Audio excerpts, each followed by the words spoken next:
오늘 우리에게 주시는 하나님 말씀은 욥기 28장 12절에서 28절 말씀입니다.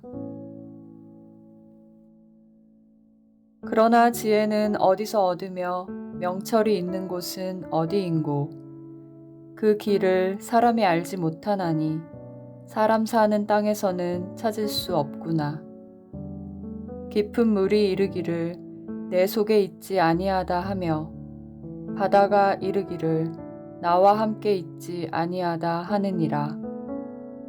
순금으로도 바꿀 수 없고 은을 달아도 그 값을 당하지 못하리니 오빌의 금이나 귀한 청옥수나 남보석으로도 그 값을 당하지 못하겠고 황금이나 수정이라도 비교할 수 없고 정금 장식품으로도 바꿀 수 없으며 진주와 벽옥으로도 비길 수 없나니 지혜의 값은 산호보다 귀하구나.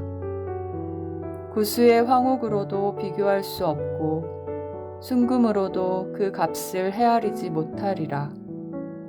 그런즉 지혜는 어디서 오며 명철이 머무는 곳은 어디인고 모든 생물의 눈에 숨겨졌고 공중의 새에게 가려졌으며 멸망과 사망도 이르기를 우리가 귀로 그 소문은 들었다 하느니라.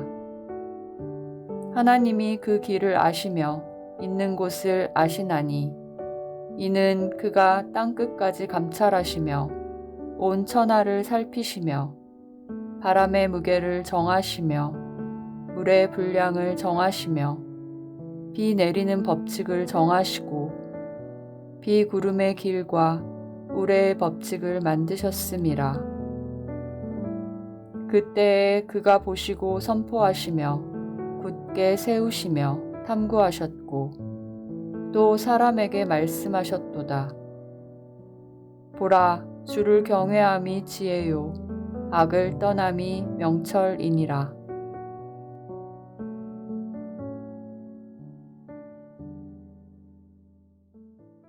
오늘도 금요일에 나오신 여러분 모두에게 주님의 은혜와 사랑이 함께 하시기를 예수님의 이름으로 축원합니다. 욥기서 27장과 28장은 욥의 10번째 연설문입니다. 특별히 28장은 욥이 지혜에 대해서 찬양하는 시입니다. 욥기서가 시가서임을 가장 잘 보여주는 장 가운데 하나라고 볼 수 있습니다.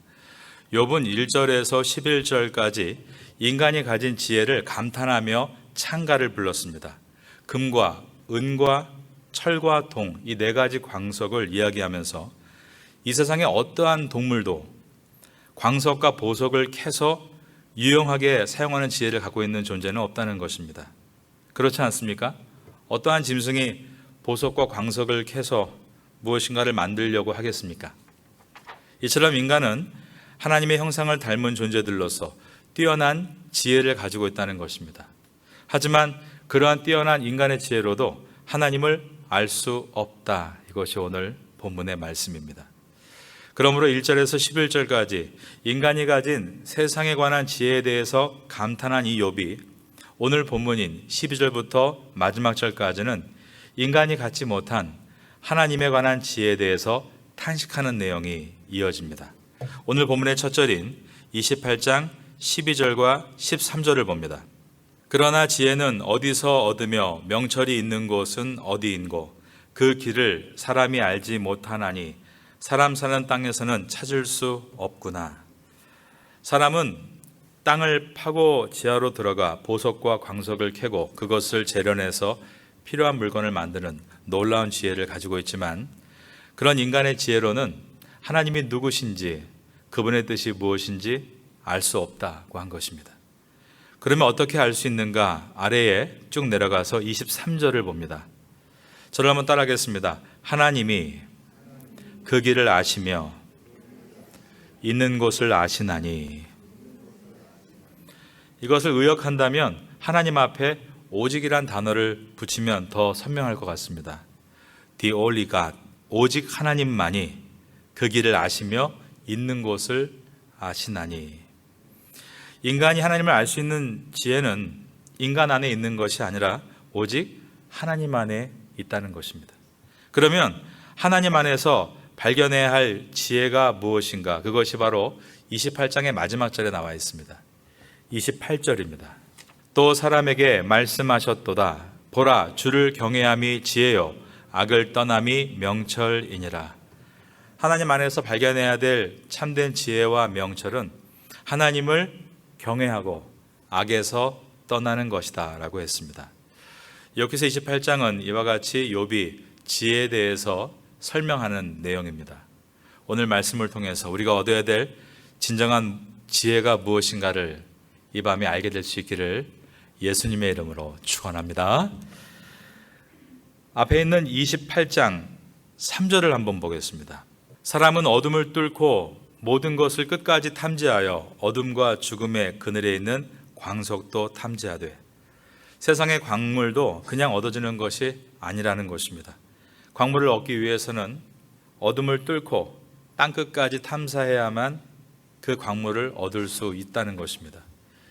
4절을 보겠습니다. 그는 사람이 사는 곳에서 멀리 떠나 갱도를 깊이 뚫고 발길이 닿지 않는 곳, 사람이 없는 곳에 매달려 흔들리느니라.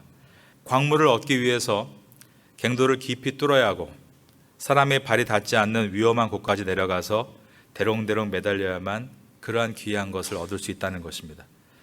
세상의 광물을 얻기 위해서도 이렇게 노력을 해야 한다는 것은 하물며 하나님의 지혜를 얻기 위해서 우리가 어떻게 해야 되는가를 질문하고 있습니다. 광물에서 철과 동 같은 광석을 추출하고 금과 은 같은 보석도 추출합니다.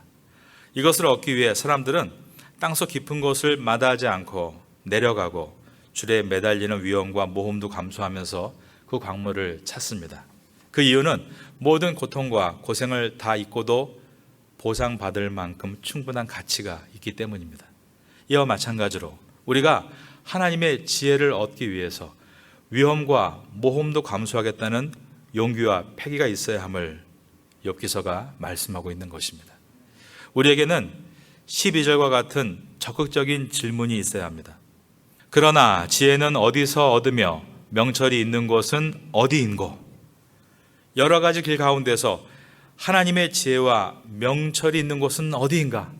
마치 금을 찾듯 은을 찾듯 찾아 나가는 것입니다. 그 길이 좁은 길이고 어려운 길이 예상되지만 생명의 길이기에 도전을 가지고 모험도 감수하며 그 길로 들어서겠다 결심하는 것입니다. 13절과 14절입니다. 그 길을 사람이 알지 못하나니 사람 사는 땅에서는 찾을 수 없구나. 깊은 물이 이르기를 내 속에 있지 아니하다 하며 바다가 이르기를 나와 함께 있지 아니하다 하느니라. 하나님의 지혜는 땅속에서도 또한 물속에서도 찾을 수 없다.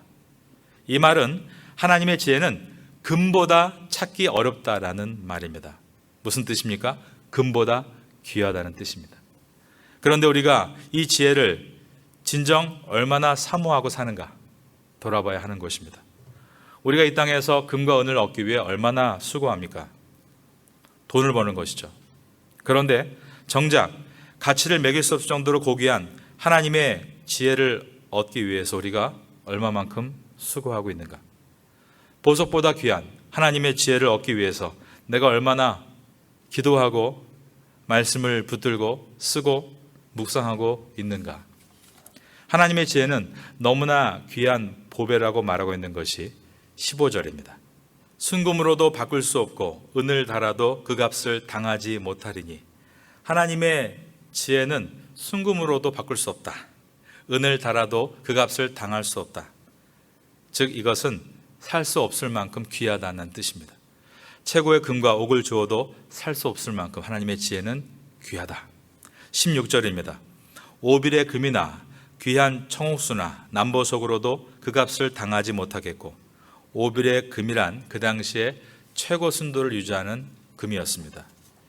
17절에 황금이나 수정이라도 비교할 수 없고 정금 장식품으로도 바꿀 수 없으며 진주와 벽옥으로도 비길 수 없나니 지혜의 값은 산호보다 귀하구나. 구수의 황옥으로도 비교할 수 없고 순금으로도 그 값을 헤아리지 못하리라. 지혜가 얼마만큼 소중한가 하는 것을 계속적으로 반복해서 말하고 있는 것입니다.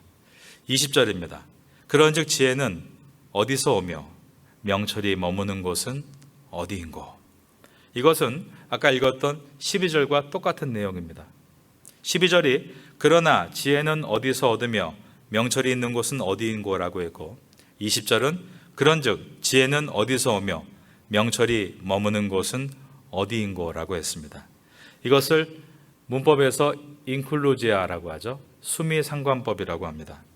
샌드위치와 같이 식빵 두 장을 위와 아래에 놓고 그 사이에 갖은 재료를 넣는 것처럼 이러한 다양한 재료들을 통해서 하나님의 지혜와 명철은 인간에게서 올 수 없고 인간의 어떤 것으로도 교환이 불가능한 고귀한 최고의 가치가 있다는 것을 강조하고 있습니다. 이 땅에서 값을 매길 수 없이 귀하고 이 땅에서 찾을 수 없이 희귀한 하나님의 지혜를 그러면 어디에서 얻어야 하는 것인가? 그에 대한 답이 21절부터 28절까지인 것입니다. 모든 생물의 눈에 숨겨졌고 공중의 새에게 가려졌으며 멸망과 사망도 이르기를 우리가 귀로 그 소문은 들었다 하느니라. 하나님이 그 길을 아시며 있는 곳을 아시나니 이는 그가 땅끝까지 감찰하시며 온 천하를 살피시며 바람의 무게를 정하시며 물의 분량을 정하시며 비 내리는 법칙을 정하시고 비구름의 길과 우레의 법칙을 만드셨음이라. 그때 그가 보시고 선포하시며 굳게 세우시며 탐구하셨고 또 사람에게 말씀하셨도다. 보라, 저를 따라하겠습니다. 주를 경외함이 지혜요 악을 떠남이 명철이니라. 자, 주를 경외하는 것이 지혜이고 악을 떠나는 것이 명철이다라고 했습니다. 이것을 염두에 두고 우리 한번 욥기서 1장 1절을 열어보겠습니다. 주를 경외함이 지혜요 악을 떠남이 명철이다. 욥기서 1장 1절 말씀을 볼 때 성경이 욥을 어떻게 소개하는가를 보시기 바랍니다. 우수 땅에 욥이라 불리는 사람이 있었는데 그 사람은 온전하고 정직하여 하나님을 경외하며 악에서 떠난 자더라. 주를 경외함이 지혜이고 악을 떠남이 명철이라는 것을 기억하면서 이번에는 1장 8절도 봅니다. 여호와께서 사탄에게 이르시되 내가 내 종 욥을 주의하여 보았느냐. 그와 같이 온전하고 정직하여 하나님을 경외하며 악에서 떠난 자는 세상에 없느니라. 즉 하나님을 경외하면서 악에서 떠난 자가 바로 욥이었다라는 것입니다. 지금 28장 28절에서 또 사람에게 말씀하셨도다. 보라, 주를 경외함이 지혜요 악을 떠남이 명철이니라. 그러므로 바로 욥이 지혜자이고 명철 있는 사람임을 알게 됩니다. 여러분, 새 친구가 자신의 지혜를 욥에게 자랑하면서 가르치려 했던 것이 얼마나 부끄러운 일이었는가를 우리가 돌아보게 되는 것입니다. 우리에게도 지혜가 필요합니다. 야고보서 1장 5절에 이렇게 말씀합니다. 너희 중에 누구든지 지혜가 부족하거든 모든 사람에게 후히 주시고 꾸짖지 아니하시는 하나님께 구하라. 그러면 주시리라 라고 말씀하셨습니다. 원정수 박사라는 분을 소개해드립니다. 서울대학교 의과대학을 수석으로 졸업하고 전국 의사고시에서 서울대학 출신으로 처음으로 1등을 했던 사람입니다. 미국으로 건너가 동양의 천재라는 별명을 얻으며 미국에서 유명한 암센터를 운영했던 병원장입니다. 그가 고등학교를 충남 대전고를 나왔는데 그분의 간증을 읽어보면 고등학교 1학년 때까지 사실 그다지 공부를 잘 하지는 못했다고 합니다. 결정적인 계기를 만나는데 성경 읽는 것이 너무 좋고 기도하는 것이 너무 좋아서 새벽마다 교회를 나왔다는 겁니다. 주변에 있는 어른들이 학생 믿음도 좋지만 너무 그렇게 새벽에 나오면 공부를 언제 해 할 정도로 그렇게 열심히 주 앞에 나와서 예배를 사모한 것입니다. 그런데 그토록 성경 읽기를 좋아하고 예배를 사모하다가 교회에서 기도하는 가운데 하나님의 음성을 들었습니다. 종수야, 종수야, 내가 무엇을 원하느냐. 아버지가 일찍 돌아가시고 어머니 밑에서 어렵게 자란 그였기 때문에 어머니 호강을 해드리고 싶어서 돈을 주세요라고 말하고 싶었지만 주일학교 예배 시간에 배웠던 말씀이 기억이 나면서 그는 자기도 모르게 저도 솔로몬과 같은 지혜를 주세요라고 기도를 드린 것입니다. 솔로몬은 지혜의 대명사이죠. 그런데 여러분, 솔로몬이 가장 지혜롭게 한 일이 뭔지 아십니까? 그가 다른 것이 아니라 지혜를 구한 일입니다. 그 후에 그의 삶 가운데 기적이 일어나기 시작했는데, 우선 원종수 학생이 로마서 16장을 2번을 읽었는데 외워지는 기적이었습니다.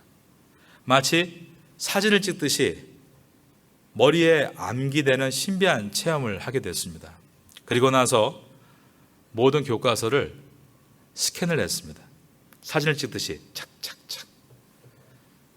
전교에서 480명 중에 350등을 하고 있었는데 그 사건이 있은 다음에 전교 5등이 됐습니다. 모든 과목을 거의 100점 맞았는데 5등을 한 이유는 수학 때문이었습니다.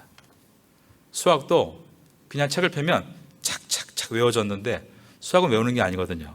풀어야 되거든요.